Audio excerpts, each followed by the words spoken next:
जीवन की बहती नदी में कौन सा मोड़ कब आ जाए, इसका पूर्वाभास ना तो ज्ञानी को होता है, न ही अभिमानी को। जब समय अपना चक्र चलाता है तो बड़े बड़े पर्वत भी धूल में मिल जाते हैं और बेसहारा तिनके भी किसी के डूबते जीवन का एकमात्र सहारा बन जाते हैं। दिल्ली से सटे एक संभ्रांत परिवार के शांत और सुसज्जित बंगले में सुबह की किरणें खिड़की के शीशों को चूम रही थी, लेकिन घर के भीतर का वातावरण किसी भारी तनाव से भरा हुआ था। अचानक द्वितीय तल के एक कमरे से चीखने की तीखी आवाज आई, जिसने पूरे घर के सन्नाटे को छिन्न भिन्न कर दिया। रिचा, तुझसे कितनी बार कहा है कि मेरे कमरे में मत आया करो। जब देखो अपनी ये लंगड़ाती हुई चाल लेकर चली आती हो। दिमाग खराब कर दिया है तुमने मेरा। ये आवाज शोभित की थी, जो शहर के प्रतिष्ठित कॉलेज में अंतिम वर्ष का छात्र था। उसका चेहरा गुस्से से लाल था और आंखों में घमंड की साफ झलक थी। सामने खड़ी ऋचा सहम कर 2 कदम पीछे हट गई। उसका दाहिना पैर थोड़ा मुड़ा हुआ था, जिसकी वजह से वो हल्का सा लंगड़ा कर चलती थी। उसके हाथों में चाय की ट्रे कांप रही थी और उसकी आंखों में डर और ग्लानि के आंसू छलक आए थे। भैया, मैं तो बस आपको चाय देने आई थी। वो हकलाने लगी। ऋचा की स्वाभिमानी आत्मा पर ये कोई पहला वार नहीं था, लेकिन हर बार ये जख्म नया सा लगता था। अभी ऋचा अपनी बात पूरी भी नहीं कर पाई थी कि सीढ़ियां चढ़ती हुई सुधा कमरे के दरवाजे पर आकर खड़ी हो गई। 50 वर्षीय सुधा का चेहरा ममतामयी था, लेकिन इस समय बेटे के इस अमर्यादित व्यवहार से वे बेहद आहत थी। उन्होंने गंभीर स्वर में पूछा, क्या बात है शोभित? तू सुबह सुबह ऋचा पर क्यों चिल्ला रहा है? उसने ऐसा क्या पाप कर दिया जो तू पूरे घर को सिर पर उठाए हुए है? शोभित ने गुस्से में मेज पर रखी अपनी किताबों को समेटते हुए कहा, माँ, मैंने इससे सैकड़ों बार कहा है कि मेरी चीजों को हाथ मत लगाया करे। फिर भी अपनी ये मनहूस शक्ल लेकर रोज सुबह मेरे कमरे में चली आती है। लंगड़ी कहीं की, इसके आने से मेरा पूरा दिन खराब हो जाता है। शोभित के शब्दों में इतनी कड़वाहट और हिकारत थी कि ऋचा का दिल छलनी हो गया। उसने नीचे मुंह कर लिया और उसकी आंखों से टप टप आंसू चाय की ट्रे पर गिरने लगे। सुधा का दिल अपनी भांजी समान ऋचा के लिए तड़प उठा। वे आगे बढ़ी और उन्होंने शोभित को डांटते हुए कहा, ये तो ऋचा को हर वक्त लंगड़ी लंगड़ी कहकर क्यों अपमानित करता रहता है शोभित? तुझे जरा भी भगवान का डर नहीं है? वक्त की मार तो बेटा किसी पर भी पड़ सकती है। जाने कब जिंदगी में कौन सा मोड़ आ जाए, ये कोई नहीं जानता। आज तो जिस शरीर और सुंदरता पर इतना इतरा रहा है, वो ढलने में एक पल भी नहीं लगता। ऐसे किसी बेकसूर को उसके शारीरिक दोष के लिए अपमानित करना महापाप है। बस माँ, बहुत सुन चुका आपका ये ज्ञान और लंबा भाषण। मुझे देर हो रही है, मुझे कॉलेज जाना है। शोभित ने अपने कंधे पर बैग टांगा, अपनी महंगी बाइक की चाबी उठाई और ऋचा को घृणा की दृष्टि से देखता हुआ कमरे से बाहर निकल गया। उसके भारी बूटों की आवाज सीढ़ियों पर गूंजती हुई दूर होती चली गई। सुधा ने ऋचा के हाथ से चाय की ट्रे ली और उसे अपने सीने से लगा लिया। ऋचा बेटा, मुझे माफ कर दे। मैं अपने बेटे को सही संस्कार नहीं दे पाई। तू उसके कड़वे शब्दों को दिल से मत लगाया कर। ऋचा ने अपनी आंखों के आंसू पोंछते हुए एक हल्की सी फीकी मुस्कान के साथ कहा, मामी जी, आप क्यों माफी मांगती हैं? छोटे भाई की बात का भला क्या बुरा मानना? वो तो अभी नादान है, समझ जाएगा एक दिन। ऋचा की इस सहनशीलता और महानता ने सुधा की आंखों में आंसू ला दिए।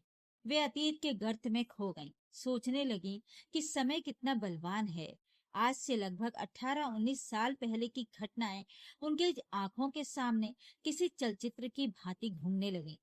शादी के 7 लंबे वर्षों तक सुधा और उनके पति अनिल की गोद सूनी रही थी।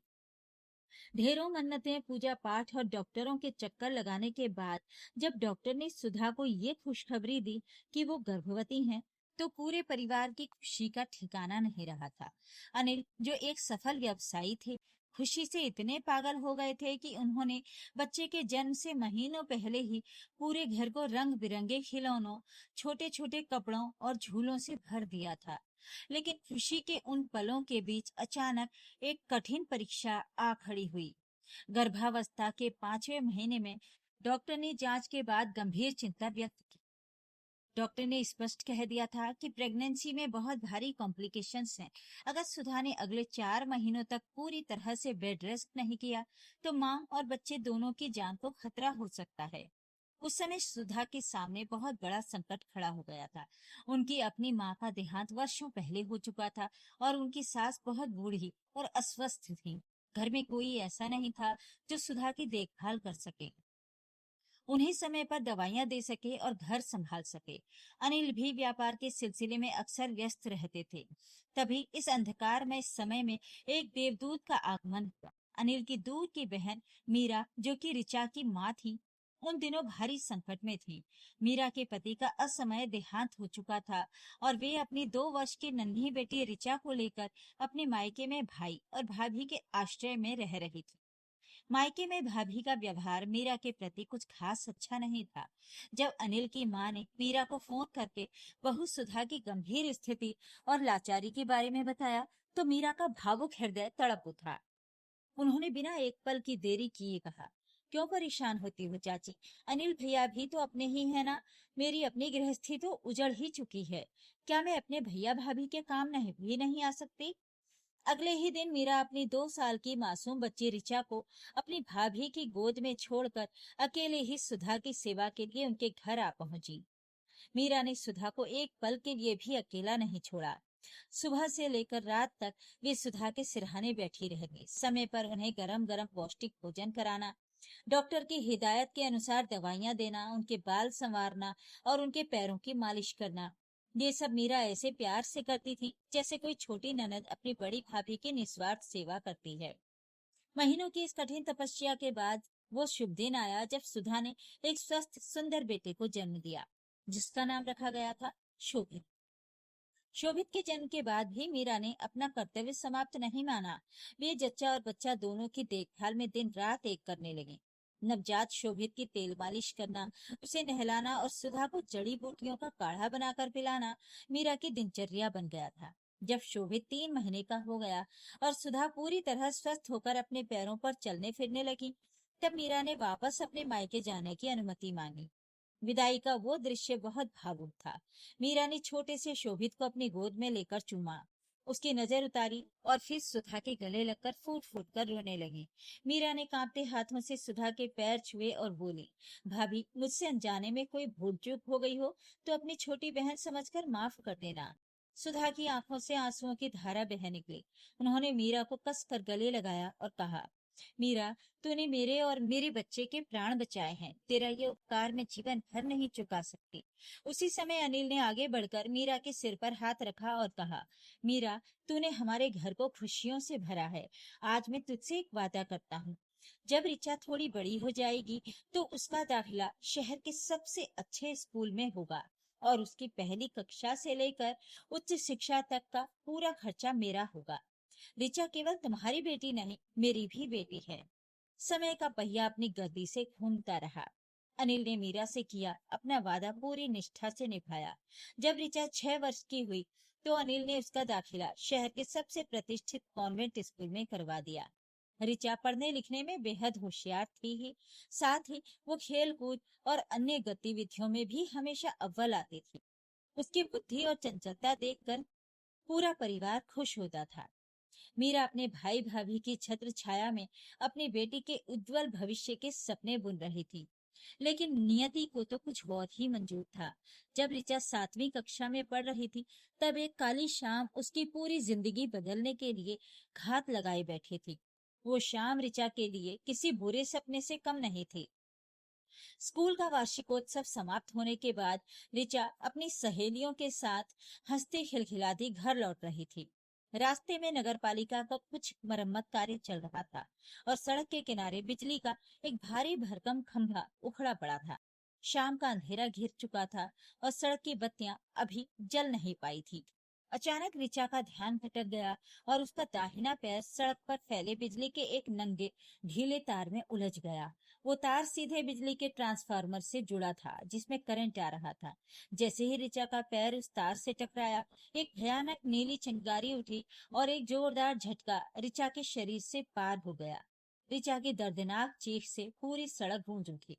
वो तड़प कर जमीन पर गिर पड़ी। आसपास के लोगों ने तुरंत सूझबूझ दिखाते हुए सूखी लकड़ी के डंडों से तार को अलग किया और लहूलुहान अचेत ऋचा को पास के आपातकालीन अस्पताल में पहुंचाया। जब अनिल और मीरा अस्पताल पहुंचे तो डॉक्टर आईसीयू के बाहर निकल रहे थे। डॉक्टर के चेहरे की भंगिमा देखकर मीरा के प्राण सूख गए। डॉक्टर ने दुखद स्वर में बताया, देखिए, हम लड़की की जान बचाने में तो कामयाब रहे हैं, लेकिन बिजली के भयानक करंट से उसके दाहिने पैर की मुख्य मांसपेशियां और तंत्रिकाएं पूरी तरह जल चुकी हैं। गनीमत ये रही कि पैर काटना नहीं पड़ा, लेकिन अब ये बच्ची जीवन भर बिना सहारे के सीधा चल नहीं पाएगी। इसका दाहिना पैर हमेशा के लिए थोड़ा छोटा और अशक्त हो गया है। ये खबर मीरा के सिर पर पहाड़ बनकर टूटी। वे अस्पताल के फर्श पर बैठकर रोने लगी। अनिल ने भारी मन से उन्हें संभाला। महीनों के महंगे इलाज, फिजियोथेरेपी और सर्जरी के बाद भी ऋचा के पैर में सुधार ना हो सका। अब वो थोड़ा लंगड़ा कर चलने लगी थी।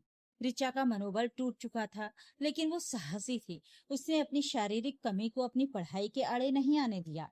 उसने वैशाखी के सहारे स्कूल जाना जारी रखा और अपार मानसिक पीड़ा सहते हुए भी 7वीं कक्षा की परीक्षा में सर्वोच्च अंक प्राप्त किए। उसने 8वीं कक्षा में दाखिला ले ही लिया था कि नियति ने उसके सिर पर एक और करारा प्रहार किया। एक दिन ऋचा जब दोपहर में स्कूल से वापस आई तो उसने देखा कि घर के बाहर ढेर सारे लोगों की भीड़ जमा थी। पूरे मोहल्ले में एक अजीब सी खामोशी फैली हुई थी। ऋचा का दिल अनजाने भय से धड़कने लगा। उसने अपनी वैशाखी के सहारे भीड़ को चीरते हुए घर के अंदर प्रवेश किया। अंदर का दृश्य देखकर ऋचा के हाथ से उसका बस्ता छूटकर जमीन पर गिर पड़ा। कमरे के बीचों बीच उसकी माँ मीरा सफेद चादर से ढकी हुई चिर निद्रा में सो रही थी। मीरा को दिल का दौरा पड़ा था और उनका अचानक निधन हो गया। ऋचा के सिर से माता पिता दोनों का साया सदा के लिए उठ चुका था। मामा और मामी, जिन्होंने कभी मीरा को आश्रय दिया था, अब ऋचा की इस शारीरिक लाचारी और अनाथ स्थिति को देखकर अपने हाथ पीछे खींच चुके थे। वे इस विकलांग बच्ची का बोझ उठाने को तैयार नहीं थे। जब ये खबर अनिल और सुधा को मिली तो वे तुरंत ऋचा के घर पहुंचे। अपनी परोपकारी बहन मीरा की अनाथ और रोती हुई बेटी को देखकर अनिल की आंखें भर आईं। उन्होंने ऋचा के सिर पर हाथ रखा और कहा, बेटा ऋचा, आज से तू अकेली नहीं है। जब तक तेरा ये मामा जिंदा है, तुझे कभी किसी चीज की कमी नहीं हो। चल अपने घर। अनिल और सुधा ऋचा को सम्मान पूर्वक अपने घर ले आए। सुधा ने ऋचा का दाखिला शहर के नए स्कूल में कराना चाहा ताकि वो अपनी पढ़ाई जारी रख सके, लेकिन ऋचा के बाल मन पर माँ के जाने और अपने शारीरिक दोष का इतना गहरा आघात लगा था कि उसने आगे पढ़ने से साफ मना कर दिया। उसने कांपते स्वर में सुधा से कहा, मामी जी, अब मेरा मन पढ़ाई में नहीं लगता। जब लोग मुझे स्कूल में दया या घृणा की दृष्टि से देखते हैं तो मेरा दिल टूट जाता है। आप मुझे अपने पास रहने दीजिए। मैं घर के सारे काम सीख लूंगी और आपकी सेवा करूंगी। सुधा ने बहुत समझाया, लेकिन ऋचा अपने फैसले पर अडिग रही। उसने धीरे धीरे घर के सारे कामकाज सीख लिए। रसोई संभालने से लेकर घर की साफ सफाई तक ऋचा हर काम को इतनी निपुणता और तत्परता से करती कि सुधा दंग रह जाती। उस समय छोटा शोभित लगभग 6-7 वर्ष का था। शोभित ऋचा से बहुत प्यार करता था। वो पूरे दिन ऋचा के पीछे पीछे घूमता रहता। उसे ऋचा दीदी कहकर पुकारता। ऋचा भी अपने छोटे भाई शोभित का अपनी जान से बढ़कर ख्याल रखती। वो उसके लिए तरह तरह के पकवान बनाती, उसे कहानियां सुनाती और उसके स्कूल का बस्ता तैयार करती और उसके साथ घंटों खेलती। उन दोनों के बीच एक अटूट, निस्वार्थ और पवित्र भाई बहन का रिश्ता पनप रहा था। लेकिन जैसे जैसे समय बीतता गया और शोभित बड़ा होने लगा, उसके व्यक्तित्व में एक अजीब सा परिवर्तन आने लगा। शोभित जब किशोरावस्था में पहुंचा और उसने शहर के एक हाई प्रोफाइल स्कूल और बाद में महंगे कॉलेज में जाना शुरू किया, तो उसके आसपास अमीर ठाट बाट वाले दोस्तों का घेरा बन गया। उन दोस्तों के पास महंगी गाड़ियां, महंगे ब्रांडेड कपड़े और अपार धन दौलत थी। उनके बीच उठते बैठते शोभित के मन में भी धन, रूप और सामाजिक प्रतिष्ठा का भारी अहंकार घर करने लगा। उसके भीतर अमीर और गरीब, सुंदर और कुरूप का भेदभाव इतनी गहराई से बैठ गया कि वो अपने ही घर के संबंधों को तौलने लगा। वो देखता कि ऋचा घर में एक साधारण नौकरानी की तरह काम करती है, पुराने कपड़े पहनती है और लंगड़ा कर चलती है। जब कभी शोभित के अमीर दोस्त उसके घर आते और ऋचा उनके सामने चाय या पानी लेकर आती, तो शोभित के दोस्त ऋचा की चाल का दबे छिपकर मजाक उड़ाते या उससे पूछते, शोभित, ये तुम्हारे घर की कामवाली बाई है क्या? ये बात शोभित के झूठे अहंकार को बहुत ठेस पहुंचाती थी। वो अपने दोस्तों के सामने ऋचा को अपनी बहन बताने में शर्म महसूस करने लगा। धीरे धीरे उसका ये संकोच चिढ़ में बदल गया और चिढ़ ने घृणा का भयानक रूप ले लिया। शोभित ऋचा से दूर रहने लगा। उसने ऋचा को अपने कमरे में आने से सख्त मना कर दिया। वो ऋचा की बनाई गई चीजों में कमियां निकालने लगा। ऋचा अगर प्रेम से उसके पास जाती तो वो उसे दुत्कार देता। वो ऋचा के शारीरिक दोष को लेकर उस पर तंज कसने लगा। लंगड़ी, अपाहिज, मनहूस जैसे शब्द शोभित की जुबान पर ऋचा के लिए आम हो गए थे। सुधा कई बार शोभित के इस दुर्व्यवहार को देखकर ऋचा के पास जाती और भारी मत से कहती, बेटा ऋचा, तू शोभित के लिए सुबह से शाम तक तड़पती है, उसके लिए इतनी मेहनत करती है और वो नीच तुझे इतना नीचा दिखाता है। तू आज से शोभित का कोई काम मत किया कर। उसके कपड़े, उसका खाना सब वो खुद करेगा। तू उसका ख्याल रखना छोड़ दे बेटी। लेकिन ऋचा केवल एक मंद मुस्कान के साथ जवाब देती, मामी जी, आप बेकार में चिंता करती हैं। वो मेरा छोटा भाई है। छोटा भाई अगर गुस्से में कुछ कह भी दे तो बड़ी बहन भला उसका क्या बुरा मानेगी। वो अभी नादान है, समझदारी आते ही सब ठीक हो जाएगा। ऋचा का ये निस्वार्थ प्रेम और सहनशीलता शोभित के अहंकार के आगे हमेशा हार जाती थी। ऋचा रोज शोभित के तिरस्कार का जहर पीती, लेकिन उसके बदले में केवल स्नेह और आशीर्वाद ही देती। समय अपनी गति से सरकता रहा। फिर वो दिन आया जब अनिल और सुधा को अपनी एक नजदीकी संबंधी की शादी में शामिल होने के लिए मेरठ जाना पड़ा। शादी का कार्यक्रम 3-4 दिनों का था। अनिल ने जाते समय शोभित और ऋचा दोनों को समझाया कि घर का ध्यान रखना। माता पिता के मेरठ जाने के अगले ही दिन शोभित का भी अपने कॉलेज के दोस्तों के साथ 3 दिनों के लिए एक कॉलेज ट्रिप पर जाने का कार्यक्रम बन गया। शोभित ने अपना बैग पैक किया और ऋचा की तरफ बिना देखे उस पर एक हिकारत भरी नजर डालते हुए घर से निकल गया। घर में अब ऋचा बिल्कुल अकेली। पूरा बड़ा बंगला शांत पड़ा था। रविवार की दोपहर थी। ऋचा ने पूरे घर की सफाई की, पौधों को पानी दिया और फिर अपने दैनिक कामों से पूरी तरह फारिग होकर हाथ पांव धोकर राहत की सांस ली। वो अपने कमरे से एक प्रेरणादायक किताब लेकर दीवान पर बैठकर पढ़ने ही वाली थी कि अचानक ड्राइंग रूम में रखे टेलीफोन की घंटी बज उठी। घंटी की आवाज सुनकर ऋचा उठी और लंगड़ाते हुए फोन के पास पहुंची। उसने जैसे ही रिसीवर उठाकर कहा, हेलो, उधर से एक बहुत घबराई हुई, कांपती हुई आवाज आई। हेलो, क्या आप शोभित के घर से बोल रही हैं? मैं शोभित का दोस्त मोहित बोल रहा हूँ। बहुत बड़ा अनर्थ हो गया है। शोभित का भयानक एक्सीडेंट हो गया है और वो बेहद गंभीर हालत में शहर के सिटी अस्पताल के ट्रॉमा सेंटर में भर्ती है। आप जल्दी पहुंचिए। फोन पर यह खबर सुनते ही ऋचा के हाथ से टेलीफोन का रिसीवर छूटकर नीचे गिर पड़ा। उसके पैर तले से जमीन खिसक गई और आंखों के आगे अंधेरा छा गया। खबर सुनते ही ऋचा के पांव जैसे जम गए, पर अगले ही क्षण ममता और बहनापे का अगाध सागर उसके भीतर हिलोरे मारने लगा। उसने एक पल भी व्यर्थ नहीं गंवाया। लड़खड़ाते कदमों से दौड़ती हुई वो बाहर निकली। सामने से गुजरते एक ऑटो को रुकवाया और कांपते हाथों से बैग में रखे कुछ रुपए संभालते हुए सिटी अस्पताल की ओर निकल पड़ी। उसे आपातकालीन कक्ष के बाहर शोभित के 2-3 दोस्त बदहवास खड़े दिखाई दिए। ऋचा हाफती हुई उनके पास पहुंची। जब उसने आईसीयू के शीशे के अंदर झांका तो उसका कलेजा मुंह को आ गया। शोभित बेड पर बेसुध पड़ा हुआ था। उसके सिर पर पट्टियां बंधी थी, चेहरे पर खरोंचे थी और उसका पूरा शरीर पट्टियों और ड्रिप की नलियों से जकड़ा हुआ था। शोभित के दोस्त मोहित ने आगे बढ़कर रूंधे गले से बताया, दीदी, हम सब शहर के बाहर एक रिजॉर्ट में ठहरे हुए थे। शोभित अपने साथ स्केटिंग शूज भी ले आया था। हम सब कमरे में बात कर रहे थे कि ये कब स्केटिंग पहनकर मेन हाईवे की तरफ निकल गया, हमें पता ही नहीं चला। अचानक सड़क पर भयानक चीख सुनी तो हम भागे। एक अनियंत्रित भारी ट्रक इसे रौंदता हुआ निकल गया था। हम इसे तुरंत अस्पताल ले आए। ऋचा ने तुरंत अपनी घबराहट पर काबू पाया। उसने सबसे पहले मेरठ में मामा अनिल को फोन करके स्थिति की पूरी जानकारी दी। अनिल और सुधा खबर सुनते ही बदहवास हालत में मेरठ से कार लेकर घर के लिए रवाना हो गए। जब तक माता पिता नहीं पहुंचे, ऋचा एक क्षण के लिए भी शोभित के कमरे से बाहर नहीं हटी। वो कभी डॉक्टर के पास भागती, कभी दवाइयां लाती और कभी भगवान के सामने हाथ जोड़कर अपने छोटे भाई की जिंदगी की भीख मांगती।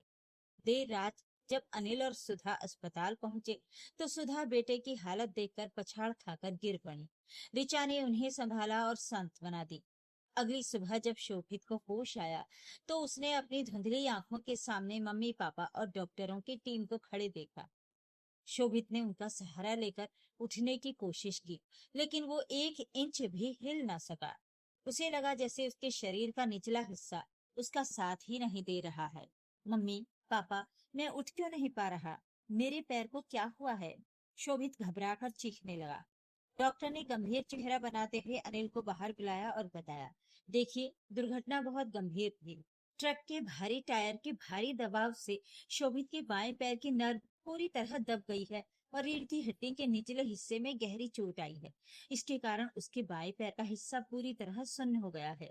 वो फिलहाल चलने फिरने में पूरी तरह असमर्थ है। सही देखभाल और फिजियोथेरेपी से इसे पूरी तरह रिकवर होने में कम से कम 2 से 3 महीने का समय लगेगा। ये बात जब शोभित को पता चली तो उसके ऊपर दुखों का पहाड़ टूट पड़ा। जो शोभित कल तक अपने सुंदर शरीर, अपनी तेज चाल और अपनी स्केटिंग पर घमंड करता था, आज वो बिस्तर पर असहाय पड़ा था। वो करवट लेने के लिए भी दूसरों का मुहताज हो चुका। अहंकार का महल ताश के पत्तों की तरह ढह गया था। अस्पताल से 2 हफ्ते बाद जब शोभित को घर लाया गया तो घर का माहौल बेहद निराशाजनक था। सुधा की अपनी उम्र हो चली थी। वे बीपी और जोड़ों के दर्द से पीड़ित रहे थे। अनिल को भी अपना कारोबार संभालना था। ऐसे कठिन समय में ऋचा शोभित के लिए एक मसीहा बनकर सामने आई। ऋचा सुबह उठते ही सबसे पहले शोभित के कमरे में जाती। वो सुधा से कहती, मामी जी, आप परेशान मत होइए, आप आराम कीजिए। शोभित के खाने, दवाइयों और उसके पैरों की मालिश की पूरी जिम्मेदारी मेरी है। ऋचा दिन रात शोभित के सिरहाने बैठी रही।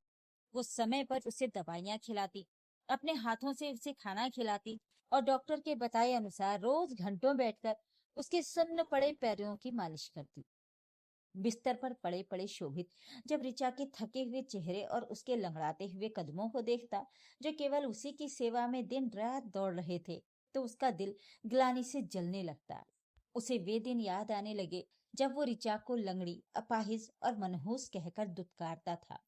उसे याद आया कि कैसे उसने ऋचा के हाथों से चाय का कप छीनकर फेंक दिया था और आज वही ऋचा बिना किसी शिकन, बिना किसी शिकायत के उसकी तीमारदारी में जुटी हुई है। एक शाम जब कमरे में ढलती हुई धूप की पीली किरणें आ रही थीं, ऋचा ने शोभित को दवा पिलाई और तौलिए से उसका मुंह पोंछकर जैसे ही जाने के लिए मुड़ी, शोभित ने झिझकते हुए कांपते हाथों से ऋचा का हाथ पकड़ लिया। शोभित की आंखों से आंसुओं की अविरल धारा बह निकली। उसका गला पूरी तरह रूंध गया था। दीदी, शोभित के मुंह से महीनों बाद ये शब्द निकला था। ऋचा रुकी और उसने मुड़कर देखा। शोभित बच्चों की तरह फूट फूट कर रो रहा था। दीदी, मैं कितना नीच हूँ, मैंने आपको कितना दुखी किया, आपको कितनी कड़वी बातें कही, आपको अपाहिज कहकर आपका मजाक उड़ाया। इन्हीं पापी कर्मों की सजा देने के लिए शायद भगवान ने मुझे आज इस हाल में ला खड़ा किया है। मुझे माफ कर दो दीदी, मुझे माफ कर दो। शोभित रोते रोते ऋचा के हाथ चूमने लगा। ऋचा का दिल पिघल गया। उसने तुरंत अपने कांपते हाथों से शोभित के आंसू पोंछे और उसके सिर पर हाथ रखकर बोली, ऐसा नहीं कहते पगले, भाई बहन के रिश्ते में सजा और माफी कैसी? तू तो मेरा प्यारा छोटा भाई है। कुछ ही दिनों की तो बात है, देखना मेरा भाई फिर से पहले की तरह दौड़ने लगेगा। ऋचा ने शोभित को तो सांत्वना दे दी और चेहरे पर मुस्कान बनाए रखी, लेकिन जैसे ही वो कमरे से बाहर निकली और अपने कमरे में पहुंची, वो दरवाजा बंद करके दीवार से टिक कर फूट फूट कर रोने लगी। वे आंसू दुख के नहीं बल्कि वर्षों से जमे उस दर्द के थे जो आज भाई के प्रेम स्पर्श और पश्चाताप से पिघल कर बह गए थे। उसका तन मन अपनत्व और स्नेह के इस अनूठे एहसास से खिल उठा था। इसके बाद तो ऋचा ने शोभित को ठीक करने में अपनी पूरी ताकत झोंक दी। वो रोज उसे नई नई कहानियां सुनाती, कॉलेज के चुटकुले सुनाकर उसका मन बहलाती और उसे खूब हंसाती।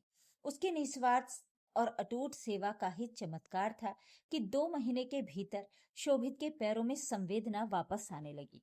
धीरे धीरे ऋचा का सहारा लेकर शोभित ने पहला कदम बढ़ाया, फिर दूसरा, और 3 महीने बीतते बीतते शोभित पूरी तरह स्वस्थ होकर अपने पैरों पर चलने फिरने लगा।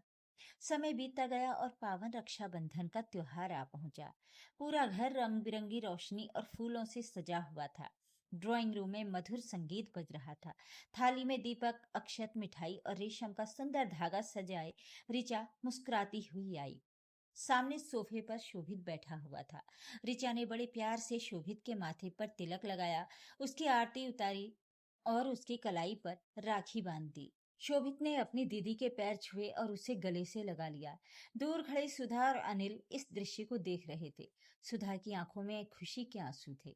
वे अपने पति अनिल के करीब आईं और धीरे से बोली, सच है जी, कब जिंदगी में कौन सा मोड़ आ जाए ये कोई नहीं जानता, पर ये मोड़ इतना सुखद और सुंदर होगा, ऐसा तो मैंने सपने में भी नहीं सोचा था। शोभित के उस एक्सीडेंट ने उसकी अहंकार भरी आंखें खोल दी।